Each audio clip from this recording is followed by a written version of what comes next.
There is belief, and then there is skepticism. Between the two lies a vast territory of questions and the unknown. What if reality is far more complex than we have been willing to perceive? What if the stories we dismissed as myth and legend hold the keys to understanding consciousness? From ghostly encounters to inexplicable lights in the sky, humanity has always sensed there was something more out there. Some call it paranormal, and others call it the divine.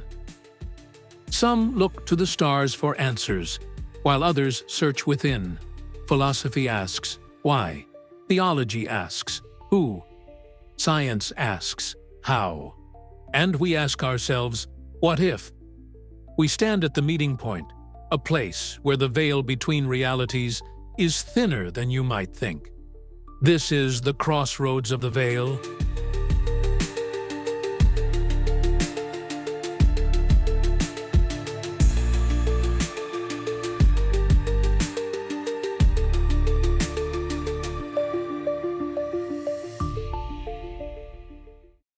Join us as we travel to a place where folklore bleeds into frightening reality.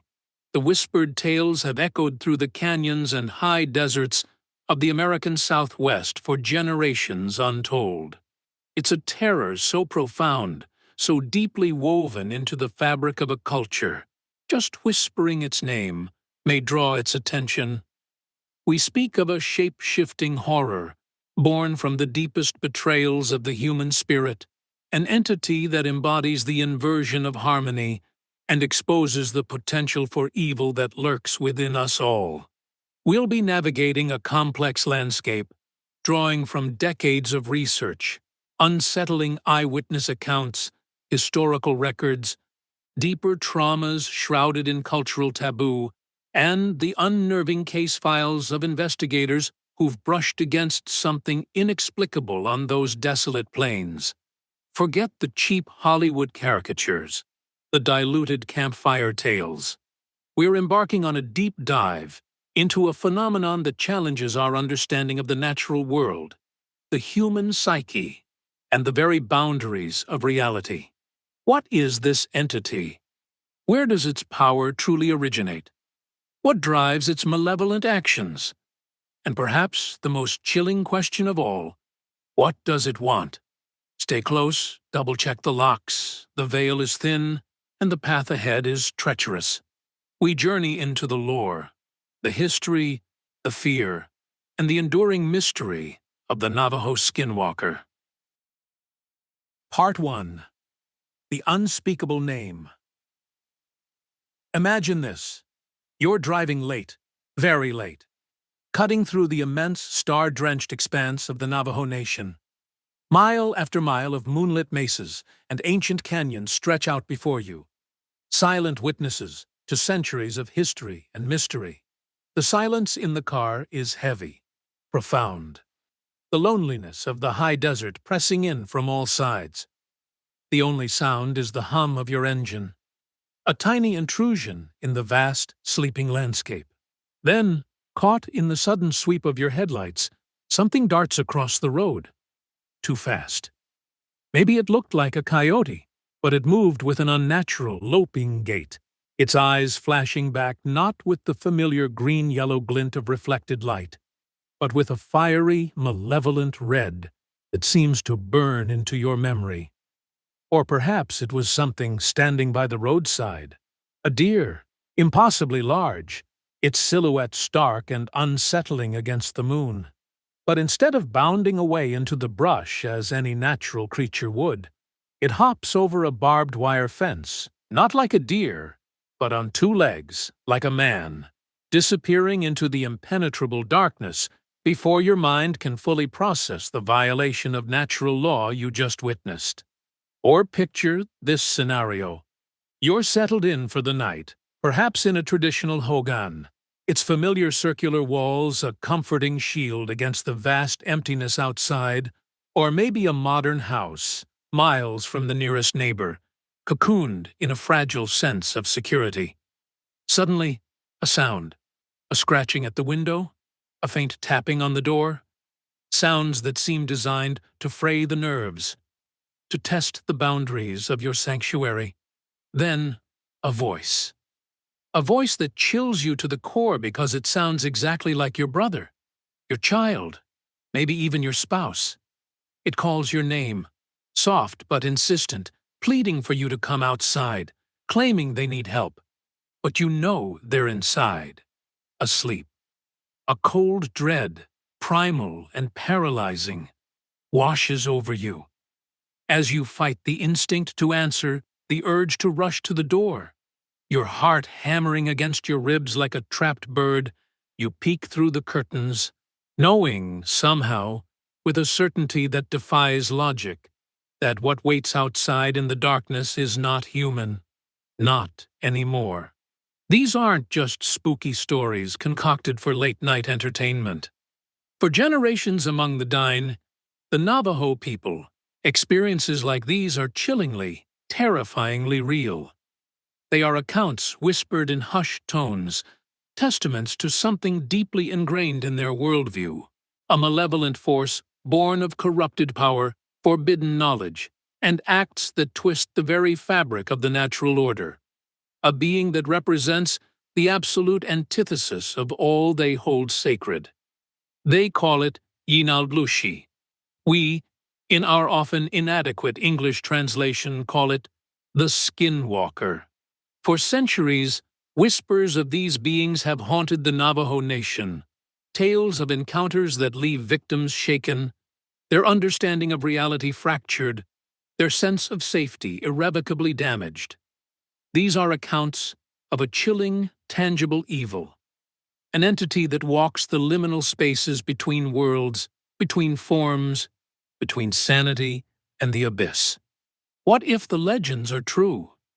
What if there are those among us who have traded their humanity for unimaginable, terrifying power, for the ability to wear the skins of beasts and hunt their own kind under the cloak of night? We dare to speak its name, to pull back the veil, and explore the unsettling reality behind the terrified whispers. Join me, if you dare, as we step into the shadow of the Skinwalker. Part 2. Defining the shadows and its cosmic opposition. To truly understand the chilling depths of the Skinwalker legend, the profound terror it inspires, we must first journey into the heart of Navajo cosmology, the intricate worldview from which this figure emerges. The name the Dine themselves use, Yinaldlushi, offers the first stark clue. As we mentioned, it translates literally to, "With it, he goes on all fours." The it refers to the means, the power, often understood as the actual physical skin of an animal, donned like a horrific garment, or perhaps the malevolent spiritual force itself that enables the transformation. The goes on all fours points directly to the terrifying core of the phenomenon, a human being assuming animal form, moving with animal locomotion, but driven by unnatural, often predatory, intent. It is absolutely crucial to understand that Yinaldlushi is not a generic term for any practitioner of magic or medicine within Navajo culture. This is a specific type of witch, a practitioner of the harmful, corrupting path known broadly as anti-ini, witchcraft, the act of causing harm through supernatural means. This term, anti-ini, and especially Yinaldlushi, is never applied to the traditional healers, the respected medicine people known as Hatali. These individuals dedicate their lives and their profound spiritual knowledge to restoring balance, to healing, to benefiting their communities. The distinction is absolute, a fundamental moral axis dividing the sacred from the profane in the Navajo universe. To truly grasp the horror the Skinwalker represents, we have to understand the world it violates. At the very heart of Navajo philosophy lies the concept of Hózhó. Now, this is a word that defies simple English translation. It's a concept rich, deep, and multifaceted, encompassing beauty, order, harmony, balance, health, good fortune, and the proper order of the universe. It signifies living in right relationship with oneself, with the community, with the natural world, and crucially, with the spiritual realm. Hózhó isn't a static state to be achieved and then forgotten. It's a dynamic process, a lifelong journey of striving for and maintaining equilibrium in all aspects of existence. It is considered the very purpose of life. Navajo cosmology is populated by various beings. There are the Earth surface people, humans, and there are the holy people, the Dayandini, powerful spiritual entities connected to the sun, moon, sacred mountains, animals, plants, and natural elements. These holy people possess abilities beyond human capacity, including, significantly, the power to change form. They played vital roles in the Navajo emergence story, the epic narrative detailing the people's journey through previous, often chaotic worlds into this, the glittering world. Within this intricate web, the Hatali, the medicine people, act as intermediaries. Through complex ceremonies, the chantways, utilizing sacred songs passed down through generations, specific prayers, and the creation of breathtakingly intricate sand paintings, Wika, they work to restore Hózhó when illness, misfortune, or disharmony occurs, when the world is thrown out of kilter. The Skinwalker, the Anti-Ini, stands as the stark, terrifying antithesis to Hózhó. It represents the deliberate, perverse choice to twist spiritual power away from healing, away from community well-being, directing it instead towards malice, greed, revenge, personal gain, and the infliction of suffering, sickness, and death. The Skinwalker actively disrupts balance, sows chaos, spreads fear, and embodies the violation of sacred taboos. They are the ultimate perversion of Navajo values. This sharp dichotomy between the healer who maintains Hózhó and the witch who destroys it defines the moral landscape. The Skinwalker, therefore, isn't just a monster from folklore, it's a powerful, negative exemplar, a terrifying definition of what lies outside the bounds of acceptable social and spiritual conduct, a spiritual cancer gnawing at the heart of harmony. Now, it's important to acknowledge that beliefs in similar malevolent, shape-shifting witches exist in other southwestern cultures: the Hopi, the Apache, the Zuni, and others. Each have their own traditions, their own names, their own specific lore.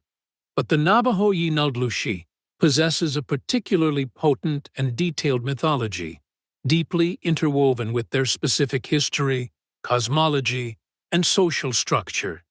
And it's this specific entity we focus on.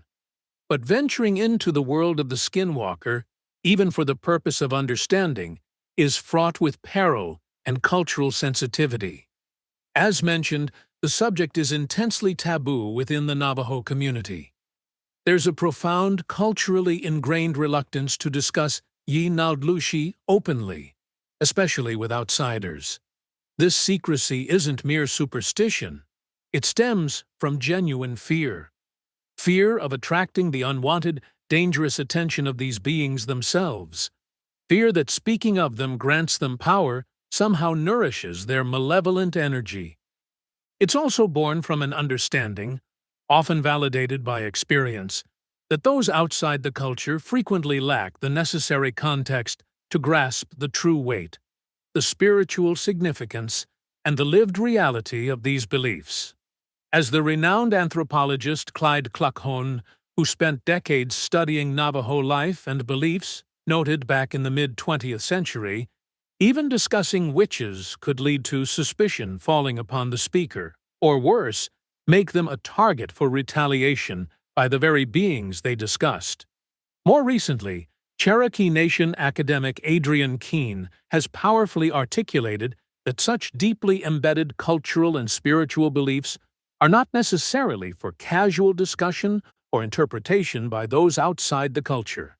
Doing so can lead to a barrage of questions about traditions not meant to be dissected without their proper context, potentially trivializing or distorting sacred knowledge. This silence, this protective veil drawn around the subject, is itself a significant cultural datum, a testament to the gravity and the genuine terror with which the Skinwalker is viewed. Compounding this challenge is the figure's appropriation and often gross misrepresentation by popular culture. The Skinwalker has become a stock character in horror movies, novels, video games, and sensationalized paranormal television shows. Often, these portrayals are stripped bare of cultural context, reduced to a generic shape-shifting monster trope, sometimes conflated with werewolves or other unrelated cryptids. This perpetuates harmful stereotypes, disrespects the deep spiritual significance and the genuine fear the figure holds for the dying people, and muddies the waters for anyone seeking genuine understanding. Our approach, therefore, must be multifaceted and tread with caution and respect. We will synthesize information from academic anthropology and folklore, drawing on the work of pioneers like Kluckhohn, Gladys Reichard, Barry Tolkien, who spent years respectfully documenting Navajo beliefs. We'll examine historical accounts and ethnographic records. We'll consider traditional narratives and spiritual perspectives where they have been carefully documented and shared. And, crucially for our exploration here at the crossroads of the veil, we will critically examine accounts from the domain of parapsychology and paranormal investigation, including the unsettling case files from places like the infamous Skinwalker Ranch and the work of investigators like former Navajo Ranger Stanley Milford Jr., who have confronted the high strangeness associated with these phenomena head-on. Our goal is to respect the cultural origins while pursuing analytical depth, acknowledging the boundaries between belief, folklore, and reported anomalous experience. So where did this terrifying figure truly originate? How does one make the horrifying choice to become a skinwalker? What specific powers are they said to possess? And what drives their relentless campaign of malevolence? The answers lie deeper in the lore, in tales of cosmic beginnings, corrupted power, secret societies, and the ultimate terrible price of choosing the path that walks in shadow. That's where we head next, into the heart of the serpent's bargain. Part 3. The Twisted Path, the Forging of a Monster. The transformation into a skinwalker is no accident of fate, no curse thrust upon an unwilling soul like some gothic tale. It is a deliberate, horrifying pact, a conscious journey down what is known within Navajo tradition as the witchery way, or anti. This is not a path stumbled upon. It is a road paved with acts so transgressive, so profoundly evil, they irrevocably sever the individual from their kin, their community, and their very humanity, as defined by Navajo values. The initiation into this dark fellowship, this hidden anti-society, is said to be conducted by a secret cabal of existing witches, and the price of admission, the act that reportedly unlocks the terrifying powers of the skinwalker, including the coveted central ability to shapeshift, is the ultimate betrayal, the most heinous transgression imaginable, the ritualistic murder of a close blood relative. Accounts consistently specify that a sibling, a brother or sister, is the preferred sacrifice. Imagine the cold calculation, the extinguishing of a life bound to yours by blood, by shared history, by love, all for the pursuit of forbidden, destructive power. This single act of supreme violation, this perversion of the sacred bonds of family, is believed to unleash the dark energies the initiate craves, marking them forever as anti-Iini. But the depravity required to walk the witchery way does not end there. The path demands further defilement, a deeper descent into corruption. Necrophilia, The sexual violation of the dead and grave robbing are acts whispered to be part of their dark repertoire. Skinwalkers, it is said, desecrate graves to obtain human corpses and bones, particularly those of infants or twins believed to hold potent power. These remains are then fashioned into grotesque tools, or, most infamously, ground into the horrific substance known as corpse powder. These are not mere crimes as understood in a secular sense. They are ritualistic embraces of pollution and death, fundamentally altering the individual's spiritual essence, granting them access to a destructive power that festers at the heart of their being. It is a definitive and likely irreversible decision to abandon all that is good, sacred, and life-affirming within the Navajo worldview. Adding another layer of tragedy and caution to these origin stories are the unsettling narratives suggesting that some who walk this path of shadows were not always so steeped in darkness. Some stories hint that these individuals might have once been healers, hatali, spiritual guides entrusted with sacred knowledge and ceremonial power. Intoxicated by their abilities, perhaps driven by greed, envy, or a lust for control, they turned their sacred knowledge towards nefarious ends, twisting healing arts into tools of harm. This fallen healer motif adds a particularly chilling dimension to their malevolence. It speaks to a profound betrayal of spiritual trust and responsibility, a testament to the seductive allure of power and the constant vigilance required to keep such sacred responsibilities from curdling into corruption. It's a stark reminder that the line between using power for healing and wielding it for harm can be crossed by a single, conscious, terrible choice. The historical and anthropological record, though viewed with caution and sometimes reluctance by the Navajo themselves when discussed openly, offers glimpses into the societal impact and perceived reality of these beliefs. Clyde Kluckhohn's seminal work, Navajo Witchcraft, meticulously documented the intricate system of beliefs surrounding witchcraft based on his fieldwork starting in the 1920s. He categorized various types, with the Yi-Naldlushi being the most feared figure within witchery. His research, and that of others, suggests that these beliefs, while terrifying, also served complex social functions. Accusations of witchcraft, Kluckhohn argued, often arose during times of intense social stress, resource scarcity, or inexplicable misfortune. When a family suffered repeated illness, livestock deaths, or crop failures, the suspicion of witchcraft could provide an explanation, a tangible, albeit terrifying, source for their suffering. The Skinwalker, as the ultimate embodiment of this hidden malice, became a focal point for anxieties about social envy, greed, and resentment within the community. If someone was perceived as accumulating wealth too quickly, acting selfishly, hoarding resources, or harboring grudges, they might become targets of such accusations. This isn't to say the fear wasn't genuine, but it highlights how the belief system could also reflect and attempt to regulate social tensions, acting as a leveling mechanism against perceived inequality or nonconformity. A stark and horrifying historical example of these tensions boiling over is the Navajo Witch Purge of 1878.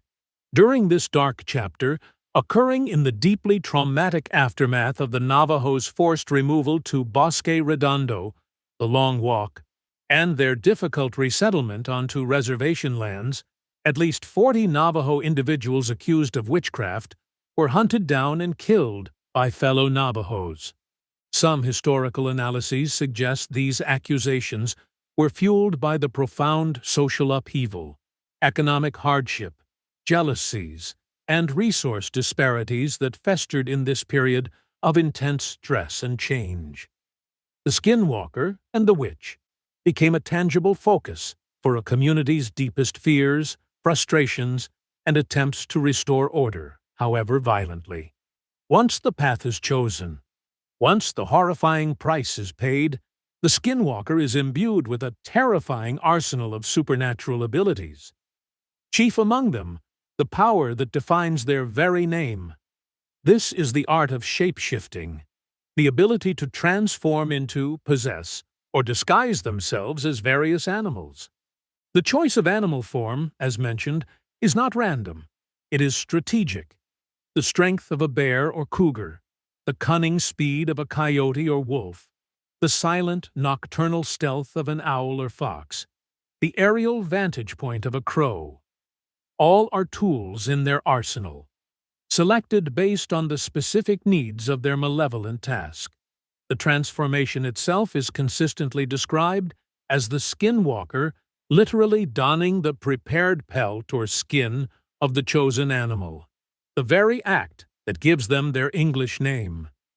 They might further adorn themselves with animal skulls or antlers, seeking to amplify their unnatural power.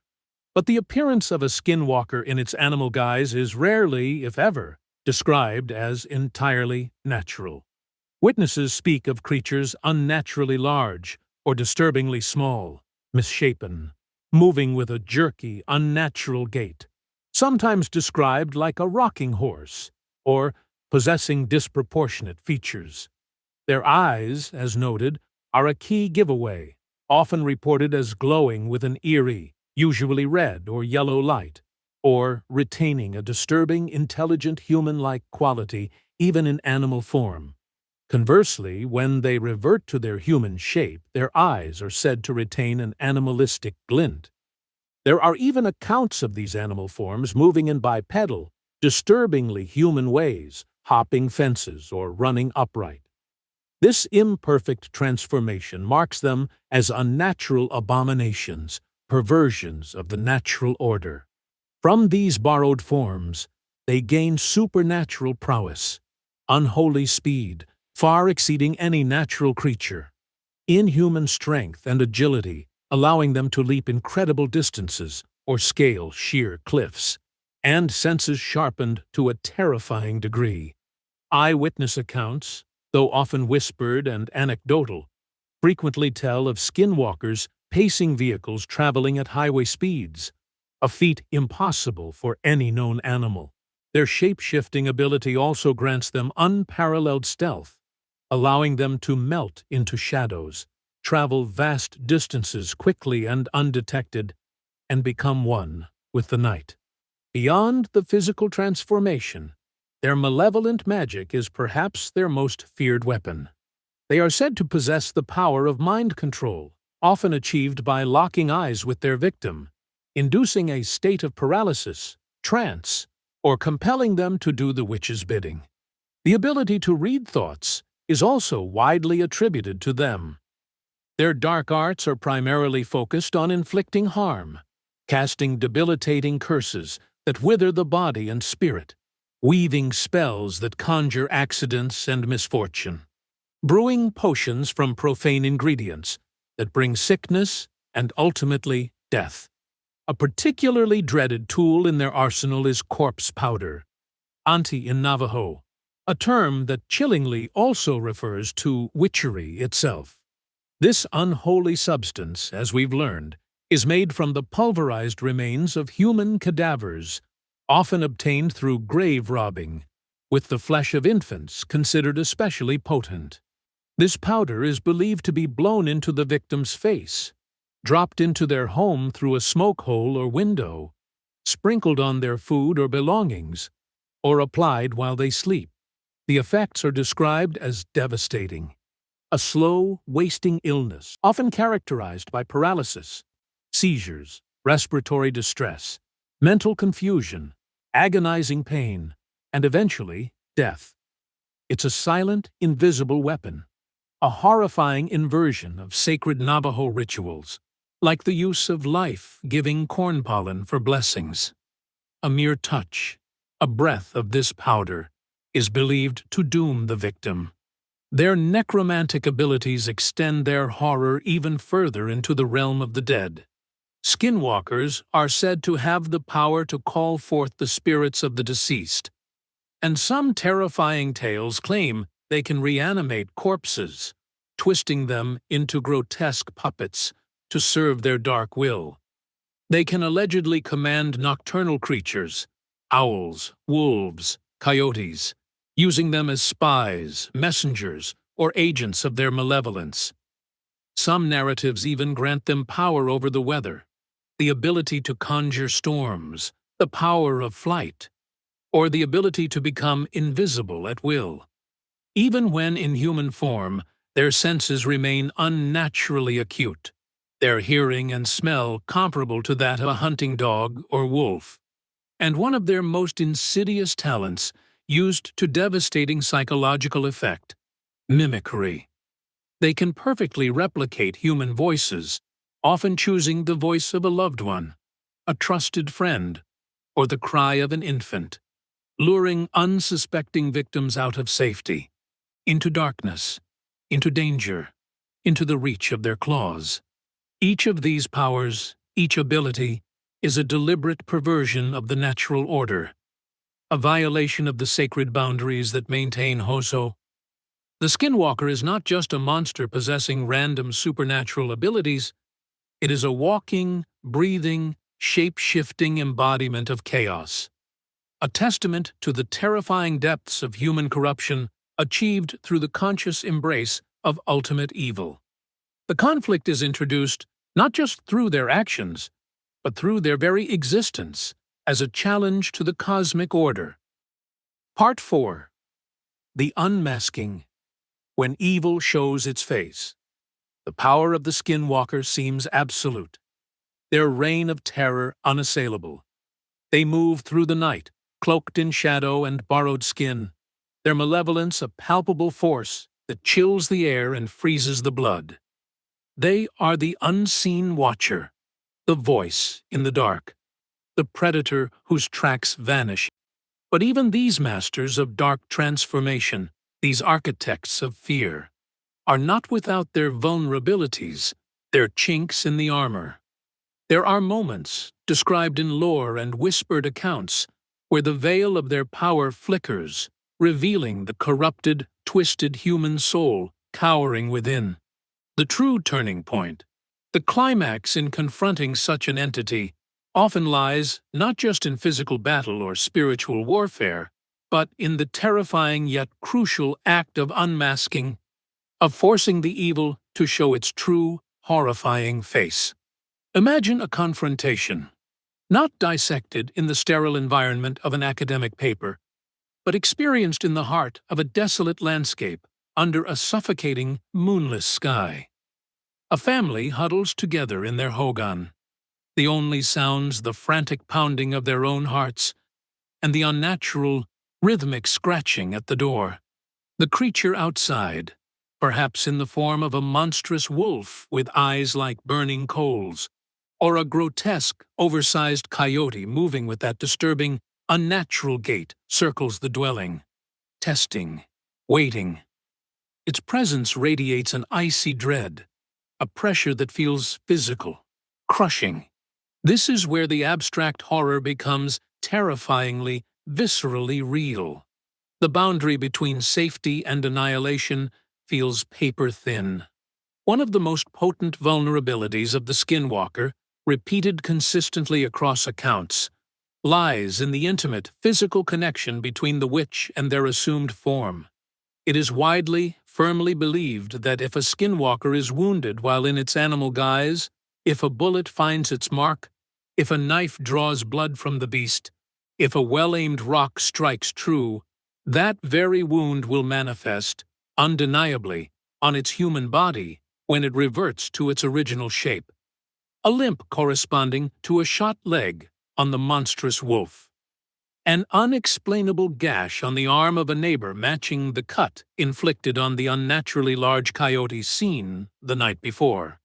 This is a dangerous revelation, fraught with peril, but it offers a potential path to identification, a way to pierce the veil of anonymity that is so crucial to the Skinwalker's power and impunity. Suddenly, the respected neighbor, the quiet acquaintance, the distant relative might bear an unexplainable injury, a physical mark that screams of a dark secret, A hidden life lived in shadow and violence. The mask begins to slip. The very act of identification, of knowing, is believed to be a powerful weapon in itself. The secrecy, the hidden nature of their true selves is a cornerstone of their terrifying influence. They thrive in the shadows of the unknown, feeding on the fear generated by ambiguity. To name the witch, to point the finger and have it be undeniably true, is to strip away a significant layer of their dark protection. While the taboo against speaking the generic term skinwalker remains strong, for fear of attracting their attention or inadvertently empowering them, the knowledge of an individual skinwalker's human name, their true identity, is whispered in some traditions to be a potent counter-magic. Some tales suggest that this specific knowledge can grant power over them, disrupt their magic, perhaps even lead directly to their demise. The monster exposed is a monster weakened. Dragging it from the shadows into the harsh light of recognition constitutes a critical blow. Consider again the symbolic weight of the substances believed uniquely capable of harming them. Silver, a metal often associated across cultures with purity, the moon, and the bane of shapeshifters and other nocturnal evils. White ash, the purified remnants of fire, perhaps representing cleansing. The sacred hearth, or the ultimate reduction of matter. These are not just random materials chosen by chance. Their purported efficacy against a being whose power is born from defilement, from kin murder, from the necrophilic use of corpse powder, suggests a deeper cosmological battle being waged. It's as if the very essence of purity and the sacred, sanctified earth can sear the corruption they embody, a symbolic counterpoint to their profane existence.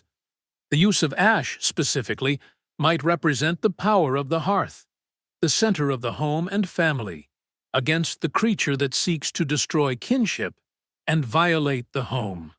The historical Navajo witch purge of 1878, though a brutal and tragic chapter fueled by complex social factors, can be viewed, in a sense, as a desperate communal climax in the fight against this perceived evil. Faced with overwhelming social trauma, unexplained suffering, and the breakdown of traditional structures following their return from Fort Sumner, the community turned violently on those it suspected of witchcraft. It was a horrifying turning point, a bloody attempt to excise the source of their fear and suffering, to reassert control and restore a semblance of order, however devastating the means. It demonstrates the profound terror these beliefs could inspire, and the extreme measures a society might take when it feels its very fabric is being torn apart by an unseen malevolent force operating from within. The true climax in any encounter with such darkness, whether on a personal or communal level, is often that moment of recognition, that terrifying understanding that the monster is not some distant demon from another realm, but a corruption of the familiar, a neighbor, a relative, a human being who has consciously chosen the path of ultimate evil. It is the unmasking, whether achieved by a physical wound that reveals the truth, by the discovery of a name, by the intervention of a powerful healer's divination, or simply by the horrifying dawning realization of their true nature, that shifts the balance, however precariously. It cracks the facade of invincibility and opens the door, however slim, however dangerous, to confronting the shadow, to fighting back, to seeking restoration. The moment the skinwalker is known, the turning point is reached. Part 5. Fortifying against the shadow. Shields of spirit and substance. The revelation of the skinwalker's vulnerabilities, the chilling possibility of unmasking such an entity, offers a sliver of light, a potential turning point in the overwhelming darkness.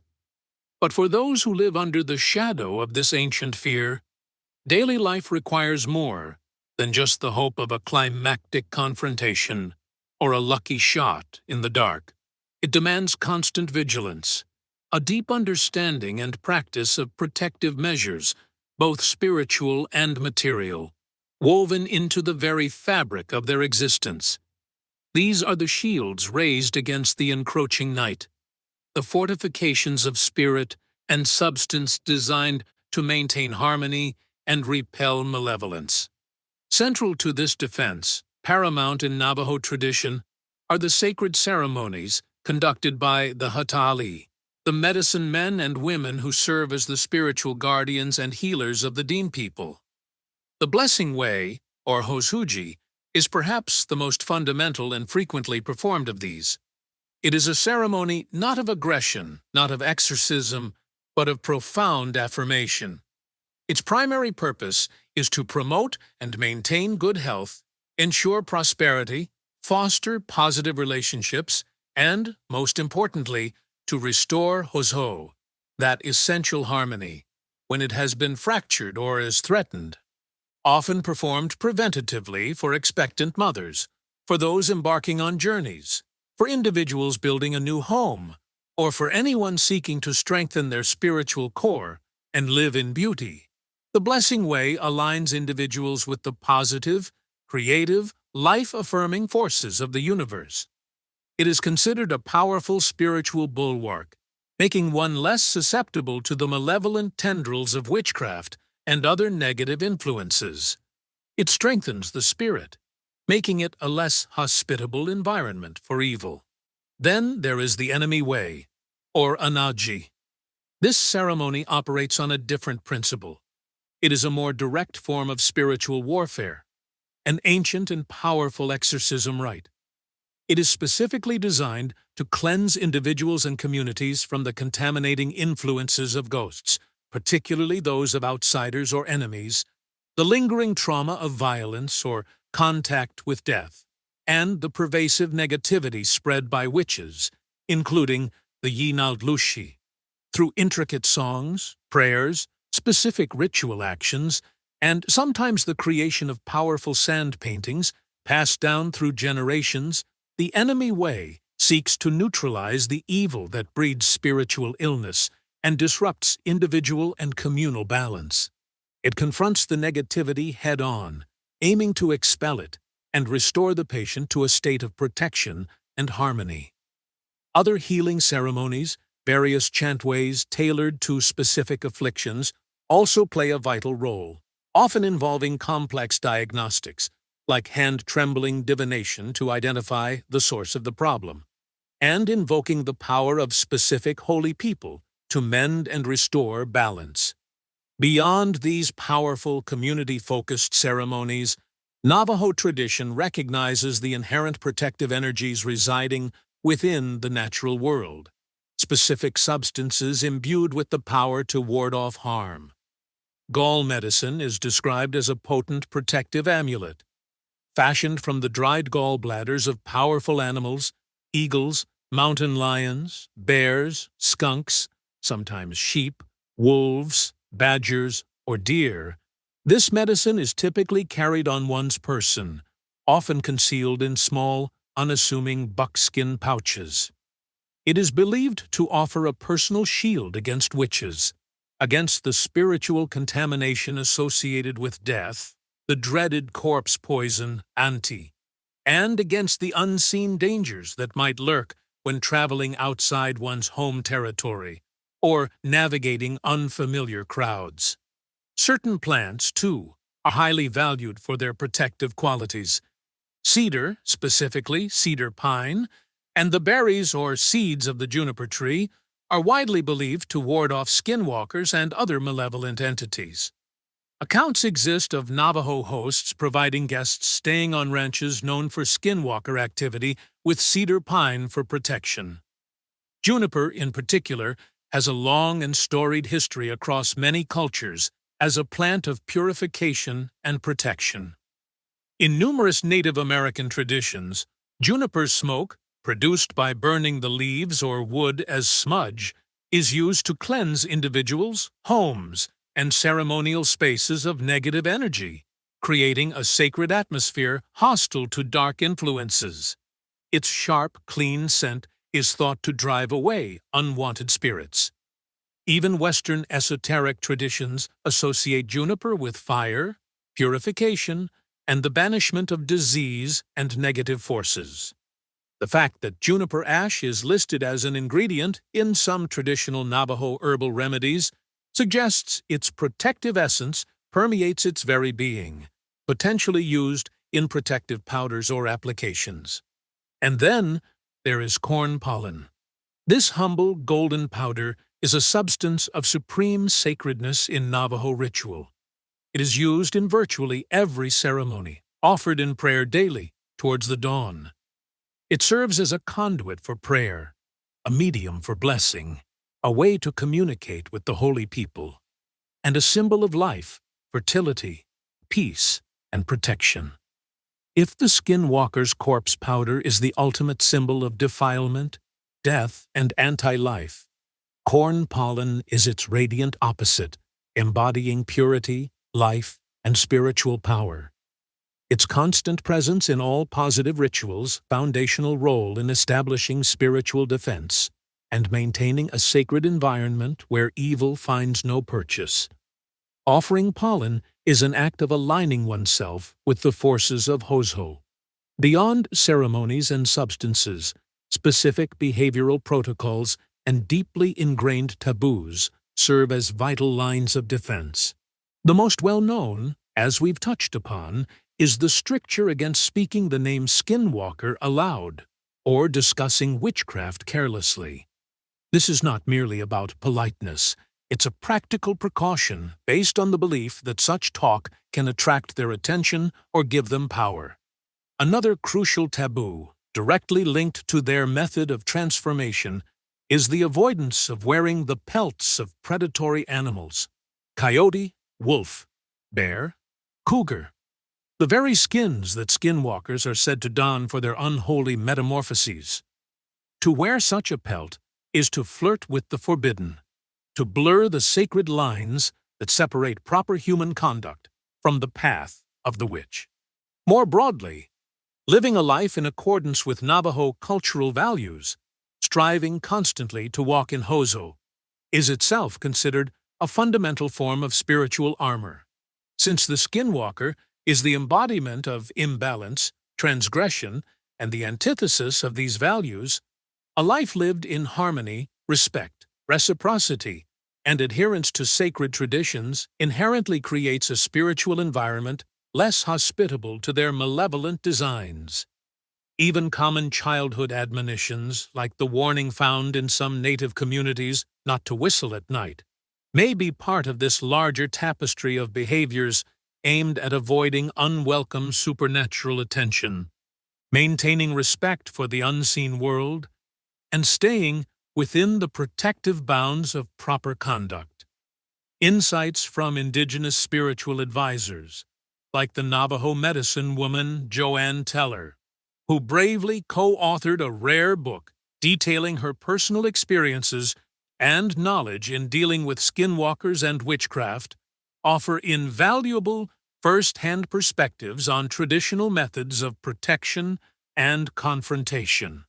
Similarly, the experiences documented by former Navajo Ranger Stanley Milford Jr., who investigated numerous paranormal incidents including skinwalker sightings, provide a unique bridge between official investigation protocols and a cultural understanding of how communities perceive and respond to these deeply unsettling phenomena.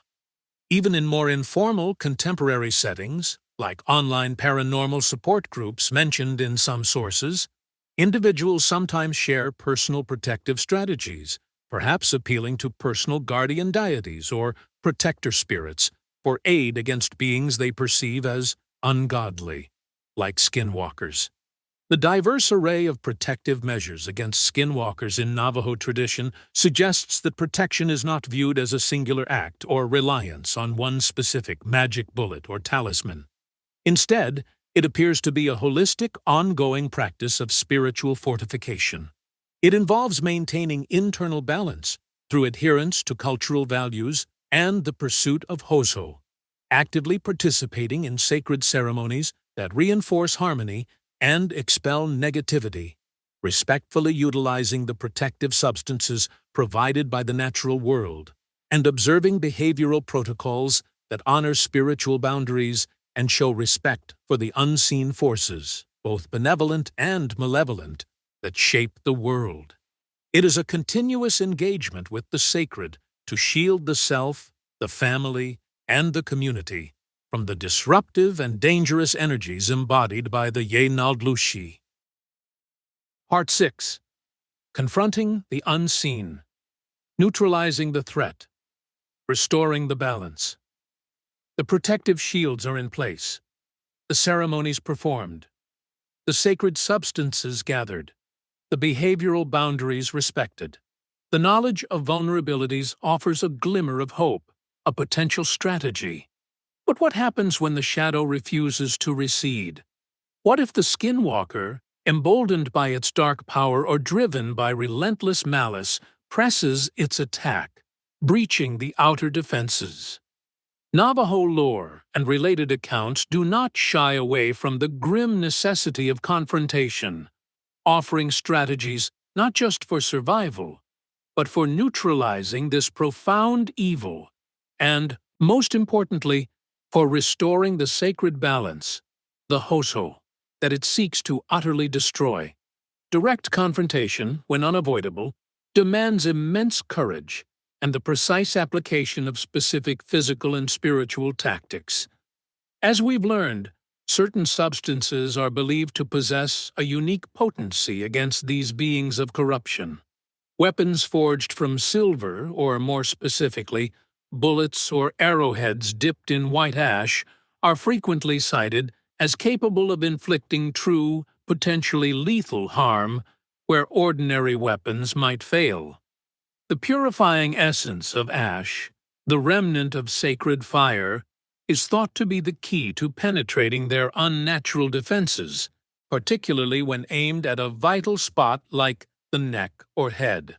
Fire itself, that ancient symbol of purification and utter destruction, is also considered a powerful tool, particularly for consuming the animal skins that are the source of the Skinwalker's disguise and a conduit for its power. To burn the skin is to begin to strip away the monster, to expose the corrupted human cowering beneath, diminishing their ability to transform and terrorize. Targeting specific physical points based on the understanding of their transformation is also key. Some traditions insist that to truly kill a Skinwalker while it is in its animal form, the fatal blow, often a shot from an ash-dipped bullet, must strike the neck. This belief is chillingly practical, tied to the way the animal pelt is worn, with the beast's head often covering the human's own head. A strike to the animal's neck is thus believed to be a direct strike to the head, or vital area of the witch concealed within. And the peculiar vulnerability that any wound inflicted on the animal form persists on the human body is not just a means of terrifying identification, but a critical step towards neutralizing the threat. Once unmasked by such a wound, the Skinwalker is vulnerable, not just to further physical attack, but, perhaps more importantly, to communal justice, social ostracization, and targeted spiritual intervention by those who now know their secret. The folkloric belief that simply knowing and speaking the Skinwalker's true human name can strip them of their power or even cause their death aligns perfectly with this principle. Secrecy is their shield, exposure their undoing. However, the ultimate defeat of a Skinwalker, the true restoration of balance, often transcends purely physical means. It frequently necessitates the specialized knowledge and profound spiritual power of a Hatali, a Navajo medicine man or woman. These individuals are the spiritual warriors, the ritual specialists of the Dine people. They possess the deep understanding of ancient ceremonial procedures, the sacred songs passed down through generations, the precise prayers, and perhaps specific, closely guarded incantations necessary to counteract the Skinwalker's dark magic. Their role is not simply to destroy the entity, but to heal the intricate web of harmony it has torn. They may work to turn the witch's malevolent intentions back upon itself, to cleanse the spiritual and physical illnesses inflicted upon victims, and, crucially, to restore Hózhó to the afflicted individual, the family, and the community. Their intervention transforms the confrontation from a mere physical struggle into a profound spiritual battle for the soul of the community.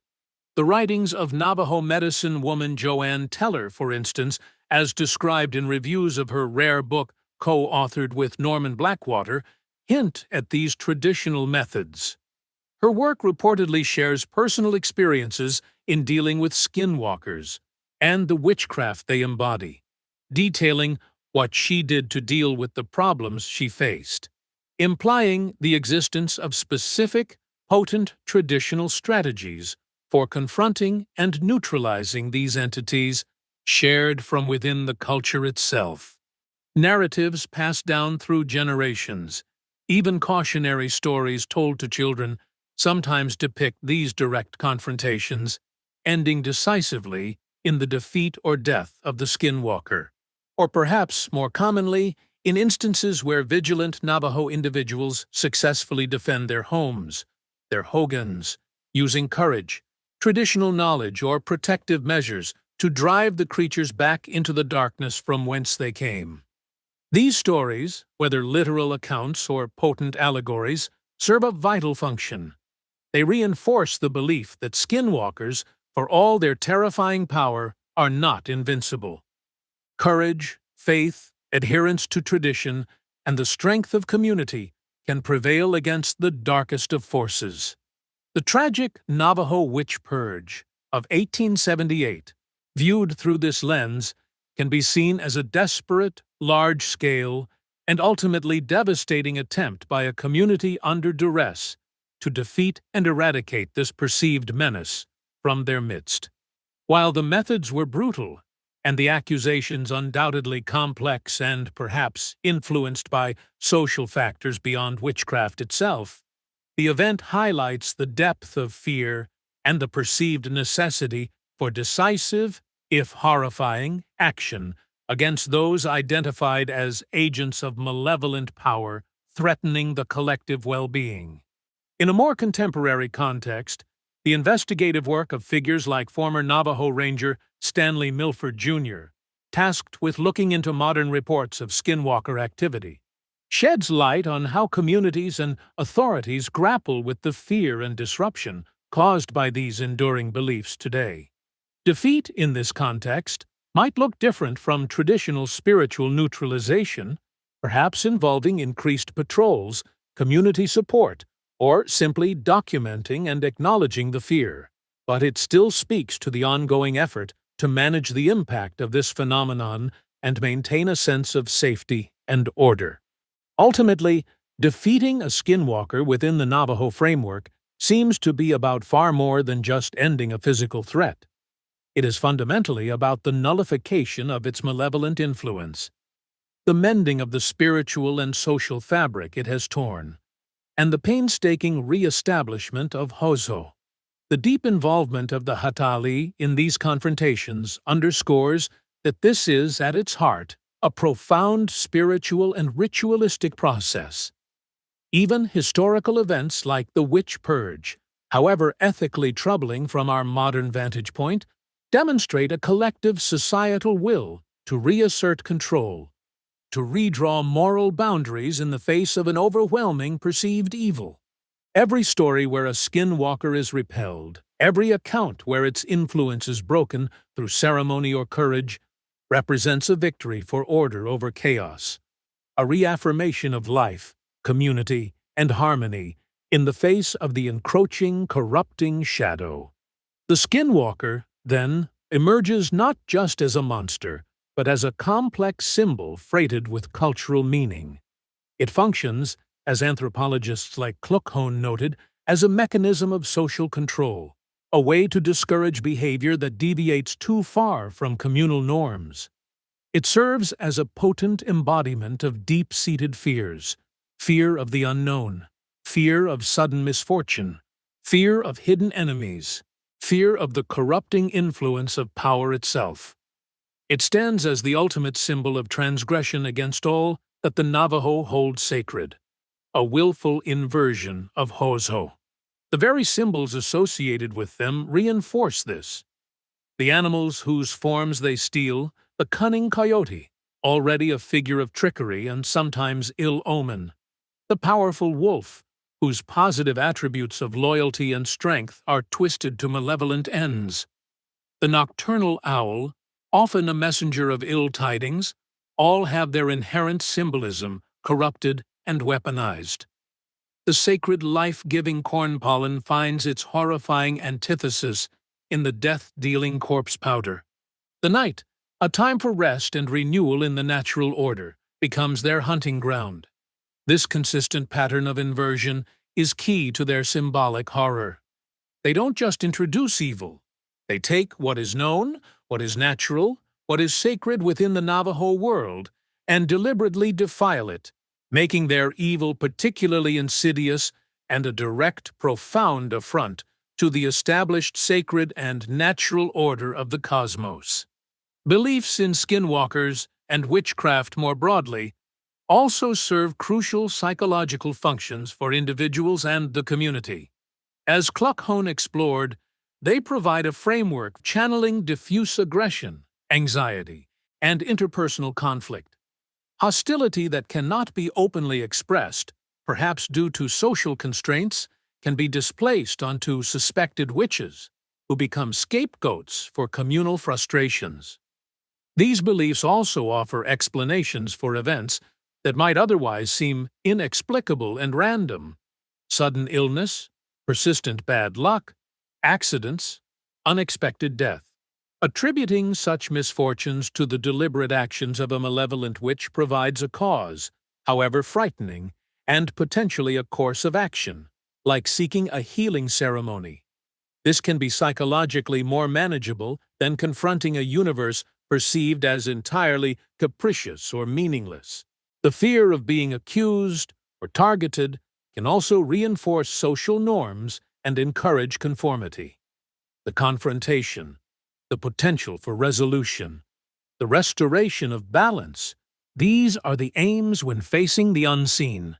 But the shadow, once acknowledged, leaves a lasting echo. Part 7. Shadow and Mystery. The Enduring Power of Belief. Our journey through the chilling lore, the documented accounts, and the profound cultural significance of the Navajo Skinwalker draws to a close. We find ourselves not with easy answers neatly packaged, nor with the comfort of a mystery fully solved, but standing instead at the edge of a vast, unsettling landscape of belief, fear, and enduring enigma. We've traced its origins from the ambiguous actions of first man and first woman in the primordial dawn of the emergence, through narratives potentially rooted in the desperate survival tactics born of historical trauma like the Long Walk, to the chilling accounts of healers corrupted by power choosing the path of the witchery way. We've examined the horrific price of initiation, the ultimate taboo of kin murder, that forever severs the witch from the community, and the sacred principle of Hózhó, the harmony they seek to destroy. We've detailed the terrifying arsenal of powers attributed to them, the defining ability to shapeshift by donning animal skins, the use of corpse powder to inflict wasting illness, the mimicry of voices to lure victims, the unnatural speed, the potential for mind control, and their disturbing, often imperfect, physical manifestations that betray their unnatural state. We've heard the echoes of encounters, the fear instilled, the pursuits on lonely roads, the attacks on homes, the crucial role of identification through wounds or unnatural signs. We've explored the intricate system of protection and defense, centered on maintaining Hózhó through ceremonies like Blessing Way and Enemy Way, the vital role of the Hatali, the use of protective substances like white ash, and the importance of adhering to behavioral taboos.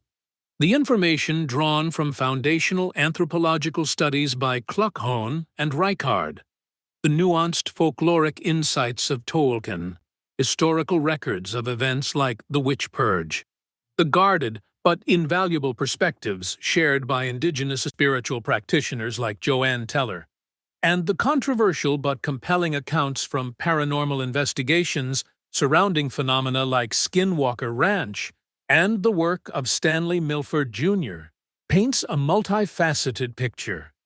It reveals a phenomenon that is simultaneously an ancient belief system, a mechanism for social regulation, a framework for understanding evil and misfortune, a reflection of historical trauma, and, for some, a terrifyingly real experiential encounter with the anomalous. Foundational academic works provide invaluable frameworks for understanding the social, psychological, and historical contexts. They show us how such narratives can function within a society, how they articulate anxieties, and how they can shift and respond to periods of intense pressure and upheaval. Yet, the contributions from indigenous voices, whether scholars like Adrian Keene critiquing appropriation or traditional practitioners sharing guarded knowledge, remind us forcefully of the profound limitations and ethical responsibilities that come with exploring such sacred and sensitive territory. The reluctance to speak openly of skinwalkers, the careful guarding of this knowledge, is not an act of mere secrecy, but one of cultural preservation, of protecting something powerful, dangerous, and deeply significant from misunderstanding, trivialization, and misuse. The skinwalker remains a potent symbol, a chilling narrative that continues to hold sway, both within the Navajo Nation and in the wider world.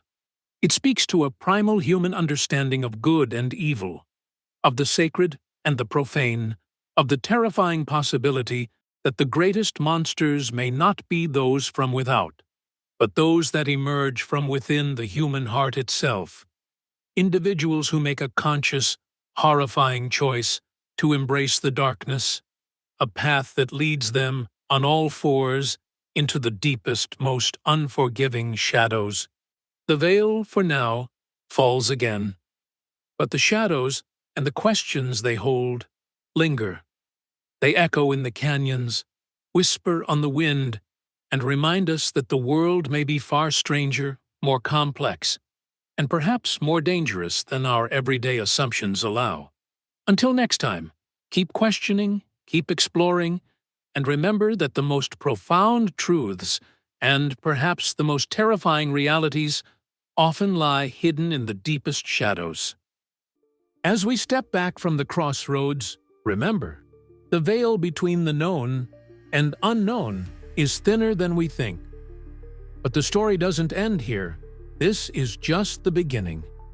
Because what we explore here is not just about the phenomena, but the journey that we are all on, searching for meaning and our purpose in life, seeking the knowledge and the wisdom to solve the deeper mysteries in our universe and to find and fulfill our destiny.